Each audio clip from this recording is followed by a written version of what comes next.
पढ़ने जा रहे हैं कि व्हाट आर मेरिस्टेमेटिक टिश्यू। आज क्या पढ़ने जा रहे हैं? आज हम पढ़ने जा रहे हैं और समझने जा रहे हैं कि मेरिस्टेमेटिक टिश्यू क्या होते हैं। आज हम पढ़ने जा रहे हैं what is meristematic tissue. Meristematic tissue क्या होते हैं और ये कितने टाइप्स के होते हैं। मेरिस्टेमेटिक टिश्यू क्या होते हैं और कितने टाइप के होते हैं। चलिए वीडियो स्टार्ट करते हैं। Meristematic tissue, the growth in plant occur only in certain specific region.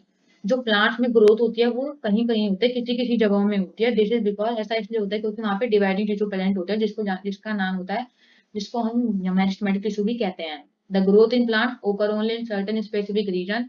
जो प्लांट में ग्रोथ है वो सर्टेन स्पेसिफिक रीजन में होता है। दिस इज बिकॉज, ऐसा इसलिए होता है, this is because the dividing tissue के कारण होता है ये, जिसको हम मेरिस्टेमेटिक टिश्यू भी कहते हैं। New cell produce by meristematic tissue, जो नए सेल बनाए जाते हैं मेरिस्टेमेटिक टिश्यू के द्वारा, और initially like those of meristem itself. मतलब जो नए सेल बनाए जाते हैं मेरिस्टेमेटिक टिश्यू के द्वारा वो पहले वाले के द्वारा जैसे ही होते हैं। मतलब जो मेरिस्टेमेटिक टिश्यू सेल बनाता है वो फर्स्ट वाले, पहले वाले की तरह ही होते हैं। बट एज दे ग्रो, लेकिन जैसे जैसे वो ग्रो करते हैं और मैच्योर करते हैं, उनकी जो कैरेक्टरिस्टिक है, उनकी चरित्र है, उनका विशेषताएं हैं, वो सब बदलती रहती हैं। उनकी शेप साइज फंक्शन बदलता रहता है। The growth in plant occur only in certain specific region. जो प्लांट में ग्रोथ है वो एक सर्टेन स्पेसिफिक रीजन में होती है। ऐसा इसलिए होता है, डिवाइडिंग टिश्यू के कारण होता है, जिसको हम मेरिस्टेमेटिक टिश्यू के नाम से भी जानते हैं। New cells produce by meristematic tissue are initially like those of meristem itself. जो नए सेल मेरिस्टेमेटिक टिश्यू के द्वारा बनाए जाते हैं वो पहले वाले मेरिस्टेम के जैसे ही होते हैं, लेकिन जैसे जैसे वो मैच्योर और ग्रो करते हैं उनकी जो कैरेक्टरिस्टिक्स हैं वो धीरे धीरे बदलने लग जाती हैं। The cell form by meristematic tissue take up a specific role and lose the ability to divide. जो सेल बनाए जाते हैं मेरिस्टेमेटिक टिश्यू के द्वारा वो एक स्पेसिफिक रोल ले लेते हैं और लूज कर देते हैं, खो देते हैं डिवाइड करने की एबिलिटी को। जो मेरिस्टेमेटिक टिश्यू के द्वारा सेल हैं वो डिवाइड करने की एबिलिटी को खो देते हैं और वो एक स्पेसिफिक रोल ले लेते हैं। वो एक अपना एक फंक्शन ले लेते हैं और वो उसी फंक्शन को करते हैं और अपनी एबिलिटी डिवाइड करने की उसको खो देते हैं एज ए रिजल्ट, जिसके कारण they form a permanent tissue, वो एक परमानेंट टिश्यू बना लेते हैं। दिस प्रोसेस, ये process of taking up a fix shape size and function is called differentiation. ये process fix shape size and function लेने का प्रोसेस कहलाया जाता है डिफरेंशिएशन। डिफरेंशिएशन के कारण ही बहुत सारे परमानेंट टिश्यू बनते हैं। The cell formed by meristematic tissue take up a specific role and lose the ability to divide. जो सेल meristematic टिश्यू के द्वारा बनाए जाते हैं वो एक फिक्स रोल ले लेते हैं और वो डिवाइड करने की एबिलिटी को खो देते हैं। As a result they form में परमानेंट टिश्यू, वो परमानेंट टिश्यू बन जाते हैं। क्यों बन जाते हैं परमानेंट टिश्यू? क्योंकि वो एक परमानेंट शेप साइज और एक्शन ले लेते हैं। मतलब अपना परमानेंट शेप ले लेते हैं, साइज ले लेते हैं और एक परमानेंट रोल भी करने लग जाते हैं, इसलिए वो परमानेंट टिश्यू बन जाते हैं। और ये process taking up a fix shape size and action is called differentiation. और ये प्रोसेस फिक्स शेप साइज और एक्शन लेने का डिफरेंशिएशन कहलाता है। Differentiation leads to various types of permanent tissue. Differentiation lead करता है various types of permanent tissue को लीड्स करता है। मतलब बहुत सारे परमानेंट टिश्यू डिफरेंशिएशन वाले प्रोसेस से ही बनते हैं। There are 3 types of meristematic tissue. 3 type के मेरिस्टेमेटिक टिश्यू होते हैं। पहला होता है एपिकल मेरिस्टेम। एपिकल मेरिस्टेम क्या होता है? Apical meristem is present at the growing tips of roots and stem and increase the height of the roots and stem.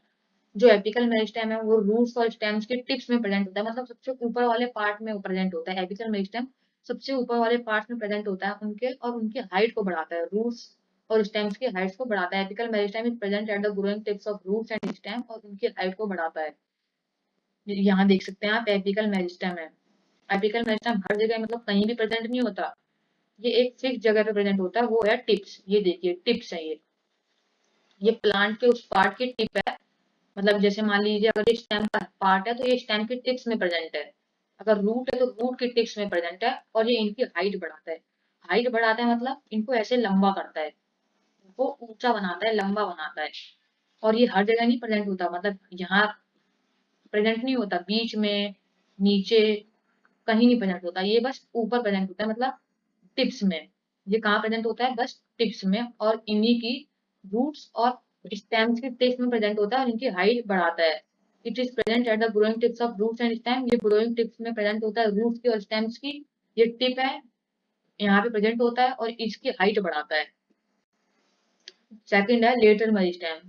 Third, second क्या है? Lateral meristem. The girth of root and stem increase due to lateral meristem. जो roots और stems की चौड़ाई होती है ना, मतलब लंबे तो वो एपिकल मेरिस्टेम के कारण होते हैं, लेकिन वो मोटे लेटरल मेरिस्टेम के कारण होते हैं। मोटे मतलब उनकी जो विड्थ है, चौड़ाई है, वो लेटरल मेरिस्टेम के कारण होती है। चौड़ाई लेटरल मेरिस्टेम के कारण होती है। यहाँ पर आप देख सकते हैं कि जो लेटरल मेरिस्टेम है ये टिप्स में प्रेजेंट नहीं है, ये केवल इसी पार्ट में प्रेजेंट है, मतलब इस पार्ट में प्रेजेंट है, उस पार्ट को मोटा कर रहा है। यहाँ पे देखिए ये हिस्सा पतला है, इतना पतला है, और अब जैसे जैसे यहाँ पे लेटरल मेरिस्टम आता जाएगा तो यहाँ पे मोटा होता जा रहा है, इसकी विड्थ बढ़ रही है ना, यहाँ पे मोटा हो गया और फिर यहाँ पे ऊपर की साइड पतला होता जा रहा है। पतला क्यों होता जा रहा है ऊपर की साइड? क्योंकि ऊपर की साइड पे लेटरल मेरिस्टम नहीं है, लेटरल मेरिस्टम केवल यहाँ पर प्रेजेंट है, नीचे की साइड, और ये इसकी हाइट बढ़ा रहा है, मतलब मोटा कर रहा है इसको। लेटरल मेरिस्टम हर जगह प्रेजेंट नहीं होता, ये केवल वहां प्रेजेंट होता है, रूट्स और स्टेम्स में प्रेजेंट होता है, नीचे की साइड प्रेजेंट होता है, और इसी जगह की इसको मोटा करता है, इसी जगह को, इसी पार्ट्स को इसको मोटा कर देता है, मतलब इसकी विड्थ बढ़ाता है। और एपिकल मेरिस्टेम टिप्स में प्रेजेंट होता है, इसकी हाइट बढ़ाता है, लेकिन लेटरल मेरिस्टेम नीचे प्रेजेंट होता है और इसको मोटा करता है, इसकी विड्थ बढ़ाता है, हाइट नहीं बढ़ाता, विड्थ बढ़ाता है। थर्ड है इंटरकैलरी मेरिस्टेम। इंटरकैलरी मेरिस्टेम जो देखा जाता है, लोकेटेड होता है नियर नोड, नोड में प्रेजेंट होता है, और ये इंक्रीज करता है length of branches of plants. ये प्लांट की ब्रांच होती है ना जो, उसकी हाइट बढ़ाता है ये। एपिकल मेरिस्टेम हाइट बढ़ाता है रूट्स और स्टेम्स की, लेटरल मेरिस्टेम उनकी विड्थ बढ़ाता है, लेकिन इंटरकैलरी मेरिस्टेम ब्रांचेस की हाइट बढ़ाता है। ये देखिए इंटरकैलरी मेरिस्टेम, ये इनके हाइट बढ़ा रहा है, ये बीच में प्रेजेंट होता है, ये बीच में प्रेजेंट होता है। ये देखो इंटरकैलरी है, ये बीच में प्रेजेंट है, ये हर जगह प्रेजेंट नहीं होता, ये भी बीच में प्रेजेंट होता है। और ये इसको मोटा नहीं करता, ये मोटा नहीं करता, इसकी ऐसे हाइट ये नहीं कर रहा, इसको लंबा कर रहा है, इसको लंबा कर रहा है बीच में से। और एपिकल मेरिस्टेम ऊपर से लंबा कर रहा है, और लेटरल मेरिस्टेम बीच नीचे से मोटा कर रहा है। लेटरल मेरिस्टेम नीचे से मोटा कर रहा है, एपिकल मेरिस्टेम ऊपर से लंबा कर रहा है, और इंटरकैलरी मेरिस्टेम बीच में से लंबा कर रहा है। इंटरकैलरी मेरिस्टेम बीच में से लंबा कर रहा है, एपिकल ऊपर से लंबा कर रहा है, और लेटरल चौड़ा कर रहा है, नीचे से चौड़ा कर रहा है। और जो ये इंटरकैलरी मेरिस्टेम होता है, ये ब्रांचेस में प्रेजेंट होता है ज्यादातर, ये ब्रांचेस में प्रेजेंट होता है और उन्हीं ब्रांचेस की हाइट को बढ़ाता है।